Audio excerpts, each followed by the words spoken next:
বেরিয়ে আসছে ইরানের হামলায় ইসরায়েলের ক্ষতির ভয়াবহ চিত্র। গাজার মতোই ধ্বংসস্তূপ। ইরানে আঘাতের মতো ভুল আর কখনো কি করবে তারা? কোনালাপ ফাঁসের জেরে ক্ষমতা থেকে সরে যেতে বাধ্য হলেন তাই প্রধানমন্ত্রী। কি ছিল সেই আলাপে? কার সাথে কথা বলছিলেন তিনি? যুদ্ধ বিমানের পর এবার চীনের মশা নিয়ে আতঙ্কে ভারত ও আমেরিকা। এটি কি কোনো সাধারণ মশা নাকি শত্রুদের জন্য ভয়ঙ্কর এক অস্ত্র? আসসালামু আলাইকুম, দেখছিলেন বাংলাভিশন ওয়ার্ল্ড নিউজ হেডলাইন। এবারে বিস্তারিত। ইরানের সাথে 12 দিনের সংঘাতে ইসরায়েলের ক্ষয়ক্ষতির ভয়াবহ চিত্র উঠে আসছে দেশটির গণমাধ্যমগুলোতে। ইরানের শক্তিশালী মিসাইলের আঘাতে গাজার মতোই ধ্বংসস্তূপে পরিণত হয়েছে ইসরায়েলের উপকূলীয় শহর বাত ইয়াম। ভিটেমাটি হারিয়ে আশ্রয়হীন ওই শহরের 18,000-এরও বেশি মানুষ। হিজল জোবাইরের ডেস্ক রিপোর্টে বিস্তারিত। শুরু থেকেই ইরানের সাথে যুদ্ধে বিপর্যয় ও ক্ষয়ক্ষতির প্রকৃত চিত্র ধামাচাপা দিয়ে আসছে ইসরায়েল। হামলার শিকার বিভিন্ন এলাকায় সাংবাদিকদের যাতায়াতে দিয়ে রেখেছে কঠোর নিষেধাজ্ঞা। এরপরও যতই দিন গড়াচ্ছে ক্ষয়ক্ষতির আসল চিত্র বেরিয়ে আসছে। জানা যাচ্ছে জায়নবাদী ইসরায়েলের কতটা গভীরে আঘাত এনেছে ইরানি মিসাইল। জানা যাচ্ছে কিভাবে একের পর এক হামলায় ধ্বংসস্তূপে পরিণত হয়েছে অনেক এলাকা। 30 জুন বিশেষ এক প্রতিবেদনে 12 দিনের ওই যুদ্ধের ভয়াবহ সত্য তুলে এনেছে প্রভাবশালী ইসরায়েলি গণমাধ্যম ক্যালকালিস্ট। তাদের প্রতিবেদনে তুলে ধরা হয়েছে ইরানি মিসাইলের আঘাতে কিভাবে প্রায় পুরোটাই ধ্বংস হয়ে গেছে ইসরায়েলের উপকূলীয় শহর বাত ইয়াম। ক্যালকালিস্টের প্রতিবেদনে বলা হয়, ইরানি মিসাইল হামলায় বাত ইয়ামের বর্তমান অবস্থা গাজার মতো। যে কেউ এটিকে দেখলে গাজারই কোনো অঞ্চল বলে মনে করবে। এর ভবনগুলো যেন ধসে পড়ে মিশে গেছে মাটির সাথে। ক্যালকালিস্ট জানায়, ইরানের ট্রু প্রমিস 3 অভিযানের আওতায় ইসরায়েলের সাথে 12 দিনের যুদ্ধে কেবল বাত ইয়াম শহরেরই 18,000-এর বেশি মানুষ বাস্তুচ্যুত হয়েছে। শহরের মেয়র ব্রট বলেছেন, বাত ইয়ামের সামগ্রিক ইতিহাসে এতটা বিপর্যয় ও ক্ষয়ক্ষতির নজির নেই। মেয়র জানান, ইরানি হামলায় প্রায় 40 একরের একটি আবাসিক অঞ্চল নিশ্চিহ্ন হয়ে গেছে। সংশ্লিষ্ট বিভিন্ন সূত্র জানিয়েছে, ইরানের মিসাইল হামলায় Baat yam, Tel Aviv, Ramat গান, রেহভোত শহরের ব্যাপক ক্ষয়ক্ষতি হয়েছে। বাস্তুচ্যুত এত পরিবার এবং অ্যাপার্টমেন্ট স্বল্পতার কারণে আবাসন মূল্য নাটকীয় মাত্রায় বাড়ার পূর্বাভাস জানিয়েছে ইসরায়েলি বিভিন্ন গণমাধ্যম। রিয়েল এস্টেট এজেন্টরা জানিয়েছে, ইরানি হামলায় ভবন ধ্বংস হয়ে যাওয়ায় তেল আবিবের উত্তরাঞ্চলে বাস্তুচ্যুত পরিবারগুলোকে জায়গা দেওয়ার মতো কোনো আশ্রয়কেন্দ্রও নেই। 13 জুন যুদ্ধ শুরুর পর থেকে 12 দিনে 22 দফা ইসরায়েলে মিসাইল ও ড্রোন হামলা চালায় ইরান। এসব হামলায় নতুন প্রজন্মের অত্যাধুনিক মিসাইলও ব্যবহার করে ইরানের ইসলামী বিপ্লবী গার্ড বাহিনী। শুরুর দিকে ইসরায়েলের আকাশ প্রতিরক্ষা ব্যবস্থা বেশিরভাগ মিসাইল ভূপাতিত করতে সক্ষম হলেও যতই দিন গড়াচ্ছিল, নতুন প্রজন্মের ইরানি মিসাইল ঠেকানোর সক্ষমতা কমে আসছিল ইসরায়েলের। এ পর্যায়ে ইসরায়েলের একের পর এক অঞ্চলে সফলভাবে আঘাত হানছিল ইরানি মিসাইল। সেসব হামলায় অভূতপূর্ব বিপর্যয়ের শিকার হতে থাকে দেশটি। একই সাথে তাদের মিসাইল ভূপাতিত করার অস্ত্র সরঞ্জামেও টান পড়ছিল বলে নির্ভরযোগ্য একাধিক মার্কিন সূত্র জানায়। এরই মাঝে নাটকীয়ভাবে দুই দেশের মধ্যে যুদ্ধবিরতির ঘোষণা দেন মার্কিন president Donald Trump. Hijol Zobayer, Banglavision. এদিকে ফিলিস্তিনের গাজায় ইসরায়েলের শিশু খাবার ঢুকতে না দেয় ভূখণ্ডটির হাজার হাজার শিশু ও নবজাতক মৃত্যুর মুখে রয়েছে বলে সতর্ক করে দিয়েছেন চিকিৎসকেরা। তারা বলছেন, মায়েরা অনাহারে থাকায় মাতৃদুগ্ধ পাচ্ছেন না শিশুরা। অন্যদিকে গাজায় ত্রাণের আটার ব্যাগে অক্সিকোডন নামের মাদক বড়ি পাওয়ার পর মার্কিন ইসরায়েলি ত্রাণ কেন্দ্রগুলো থেকে খাবার বিতরণ বন্ধ করার দাবি জানিয়েছে 165টিরও বেশি প্রধান আন্তর্জাতিক দাতব্য সংস্থা এবং বেসরকারি সংস্থা। তারা বলছে, ইসরায়েল অবরোধ তুলে নিলে দুর্ভিক্ষের দ্বার প্রান্তে থাকা 2 মিলিয়নেরও বেশি ফিলিস্তিনির কাছে খাদ্য সাহায্য পৌঁছে দিতে পারবে তারা। এমন পরিস্থিতির মাঝেও গাজায় অব্যাহত রয়েছে ইসরায়েলের নৃশংস হামলা। সোমবার নতুন করে গাজার স্কুল, ক্যাফে এবং ত্রাণ কেন্দ্রে বর্বর হামলা চালিয়ে অন্তত 95 ফিলিস্তিনিকে হত্যা করেছে ইসরায়েলি বাহিনী। ইসরায়েলি বোমা হামলায় ক্যাফেটি সম্পূর্ণরূপে ধ্বংস হয়ে যায়। ওই সময় ক্যাফেটিতে একটি জন্মদিনের পার্টি চলছিল। ক্ষতিগ্রস্ত স্কুলটির নাম ইয়াফা। সেখানে বাস্তুচ্যুত শত শত ফিলিস্তিনির উপর হামলা চালায় ইসরায়েলি বাহিনী। হামলার আগে বাস্তুচ্যুত এসব ফিলিস্তিনিদের সরে যাওয়ার জন্য 5 মিনিট সময় বেঁধে দিয়েছিল ইসরায়েল। হামলা হয়েছে গাজার মধ্যাঞ্চলের দেইর আল বালার আল আকসা হাসপাতালে। ত্রাণের জন্য অপেক্ষারত ফিলিস্তিনিরাও ইসরায়েলি হামলা থেকে রক্ষা পায়নি। ফোনালাপ ফাঁসের জেরে তীব্র জনরোষের মুখে ক্ষমতা থেকে সাময়িকভাবে সরে দাঁড়াতে বাধ্য হলেন থাইল্যান্ডের প্রধানমন্ত্রী পেট্টান সিনাওয়াত্রা। এই ঘটনায় থাই প্রধানমন্ত্রীকে সাময়িক বরখাস্ত করেছে দেশটির সাংবিধানিক আদালত। এই আদেশের পর কৌতূহল জেগেছে, কি ছিল সেই ফোনালাপে, কার সাথে কথা বলছিলেন থাই প্রধানমন্ত্রী, তার উপর ক্ষুব্ধ কেন থাই সেনাবাহিনী। চন্দ্রিকা মজুমদারের ডেস্ক রিপোর্টে বিস্তারিত। ফাঁস হওয়া ফোনালাপের জেরে জনগণের তীব্র বিক্ষোভের মুখে সাময়িকভাবে ক্ষমতা থেকে সরে দাঁড়াতে বাধ্য হয়েছেন থাইল্যান্ডের প্রধানমন্ত্রী পেতংতান সিনাওয়াত্রা। কম্বোডিয়ার সাবেক প্রধানমন্ত্রী হুন সেনের সাথে একটি সংবেদনশীল ফোনালাপ ফাঁসের ঘটনায় থাই প্রধানমন্ত্রীর বিরুদ্ধে নৈতিকতা লঙ্ঘন ও অসততার অভিযোগ আনা হয়েছে। এরপরই প্রধানমন্ত্রী পেতংতানকে সাময়িকভাবে দায়িত্ব থেকে অব্যাহতি দিয়েছে দেশটির সাংবিধানিক আদালত। গেল মেতে থাইল্যান্ড ও কম্বোডিয়ার বিতর্কিত এক সীমানা অঞ্চলে দুই দেশের সেনাদের মধ্যে সংঘর্ষ হয়। এতে দুই দেশের মধ্যে উত্তেজনা ছড়িয়ে পড়ে। তবে থাই প্রধানমন্ত্রী পেতংতানের সঙ্গে কম্বোডিয়ার সাবেক প্রধানমন্ত্রী হুন সেনের ফোনের আলোচনা ফাঁস হলে পরিস্থিতি ঘোলাটে হয়ে ওঠে। শুরু হয় তুমুল বিক্ষোভ।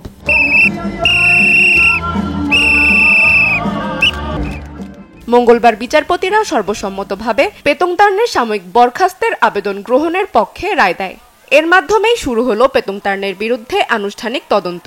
9 জন বিচারপতির মধ্যে 7 জনই পেতংতানের প্রধানমন্ত্রীর দায়িত্ব থেকে সাময়িক বরখাস্তের পক্ষে এবং 2 জন এর বিপক্ষে ভোট দেন। তবে নিজের পক্ষে প্রমাণ হাজির করতে তাকে 15 দিন সময় দিয়েছে আদালত।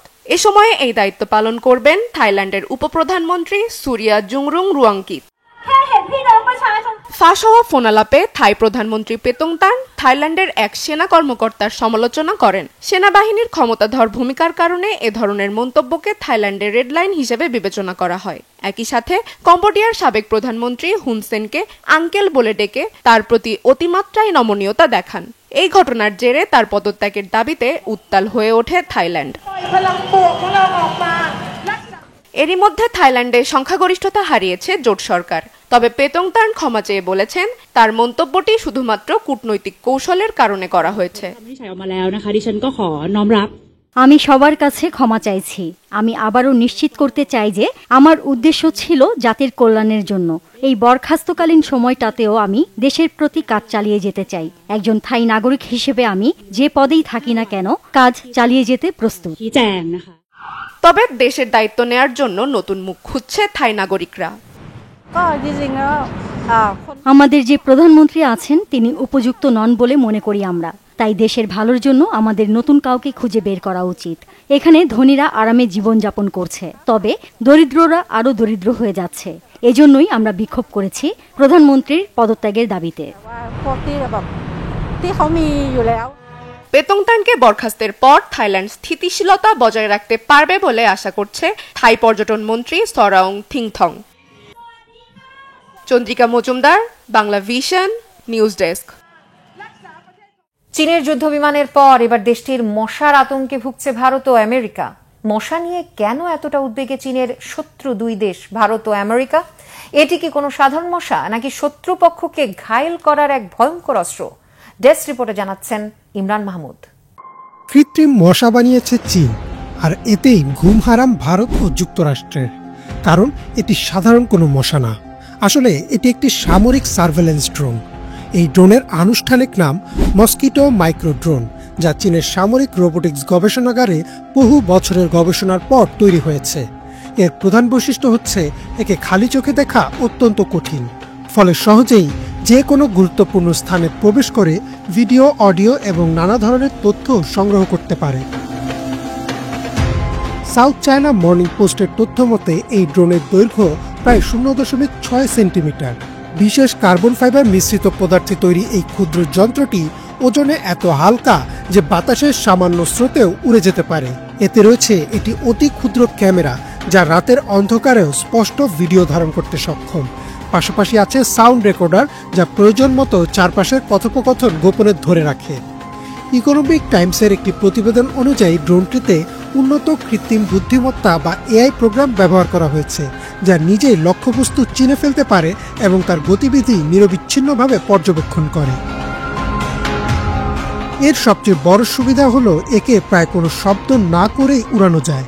সামরিক বিশেষজ্ঞরা বলছেন এই ড্রোনের ডানা এমনভাবে তৈরি যা একটি মশার ডানার শব্দের সাথে মিলে যায়, ফলে সীমান্ত পাহারাদার সেনারা বা কোনো গুরুত্বপূর্ণ স্থাপনার নিরাপত্তা রক্ষীরা প্রায় টেরই পাবে না যে তাদের উপর নজরদারি চলছে।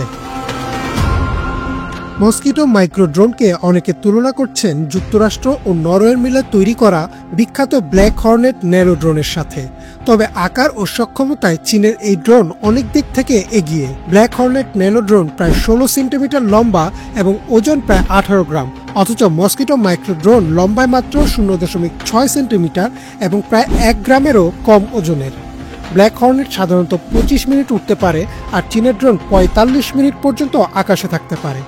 এছাড়া টাইমস অফ ইন্ডিয়া ও নিউ ইয়র্ক পোস্টের প্রতিবেদনে বলা হচ্ছে, ব্ল্যাক হর্নেট ড্রোন সরাসরি মাইক্রো ইলেকট্রোম্যাগনেটিক পালস বা ইএমপি ছড়াতে পারে না, অথচ চীনের নতুন ড্রোন এই ক্ষমতাও রাখে।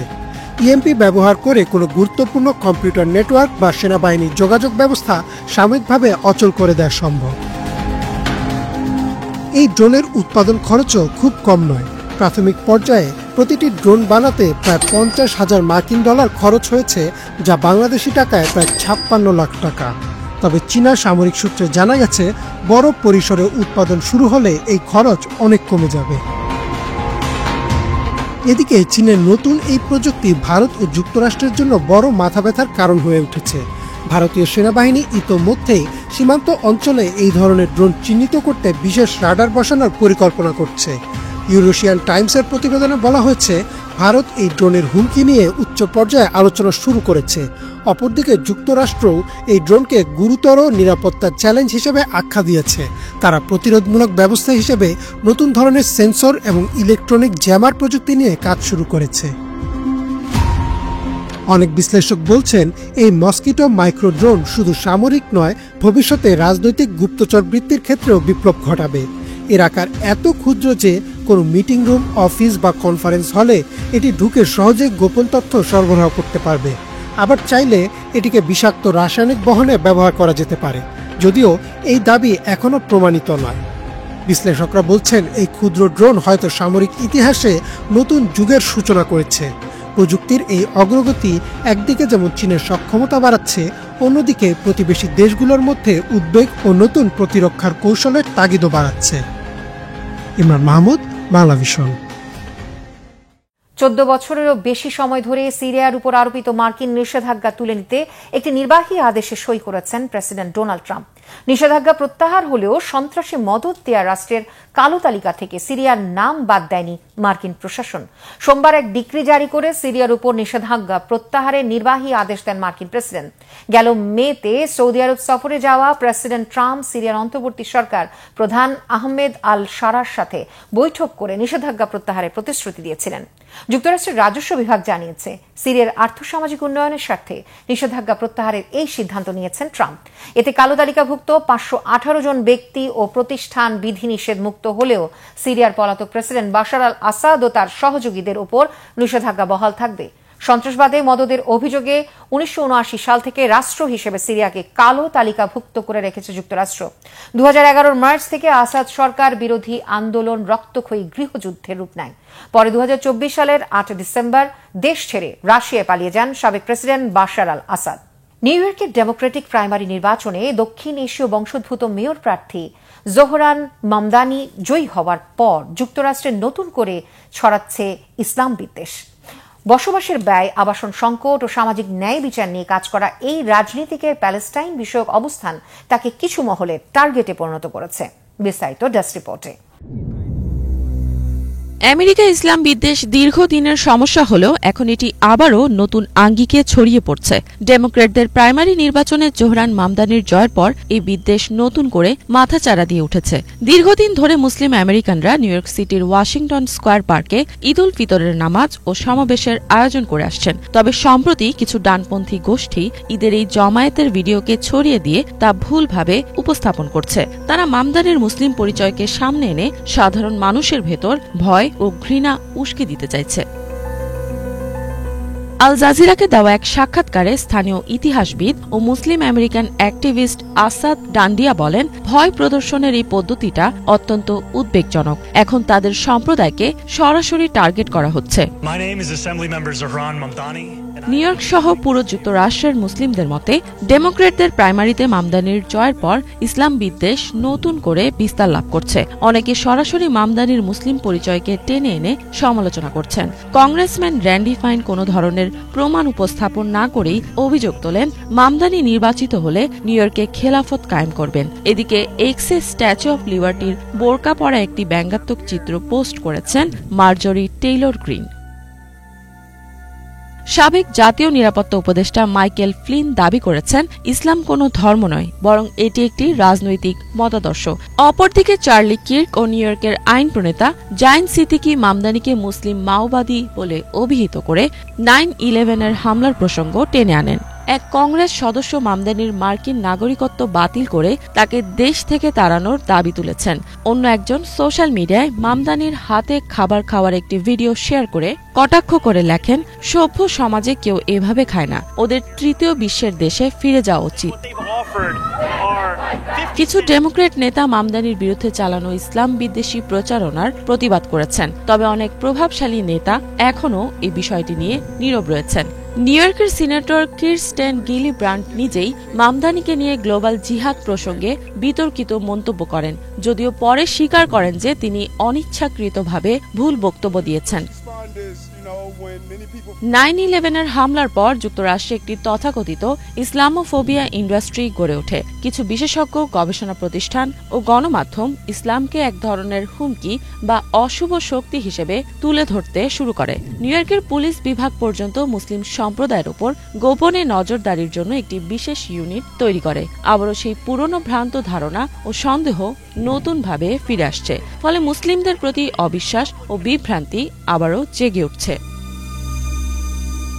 দক্ষিণ এশীয় বংশোদ্ভূত মামদানি নিউ ইয়র্কে বসবাসের খরচ, আবাসন সংকট ও সামাজিক ন্যায় বিচার ইত্যাদি বিষয়গুলো নিয়ে কাজ করেছেন। তিনি জনসচেতনতা বাড়ানোর চেষ্টা করেছেন, তবে তার প্যালেস্টাইন সম্পর্কিত দৃষ্টিভঙ্গি তাকে কিছু মানুষের আক্রমণের টার্গেট করে তুলেছে।